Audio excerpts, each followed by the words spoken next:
Welcome to the Windows Computer and Technology channel, and of course we have the weekly updates for the web browsers, the Chromium web browsers. We do have a update for Microsoft Edge that happened today. So if you are using Edge, and of course this is a call for all Chromium-based browser users out there, Opera, Brave, Vivaldi, and so on. If you're using pretty much anything except the Firefox browser, do check for updates, as there are a few high severity security flaws.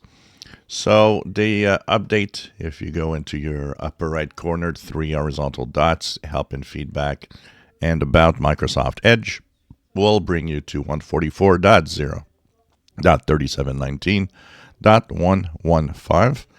And they say there is a few bug fixes, but that it is mostly the stable channel security fixes, which are the Chromium fixes that we had, including one in V8.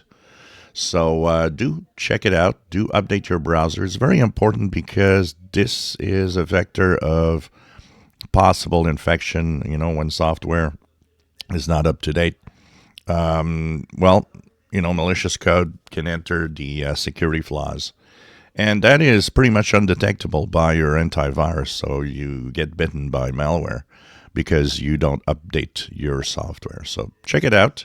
It is the time for the update of the week. If you enjoy my videos, please subscribe, give us a thumbs up. Thank you for watching.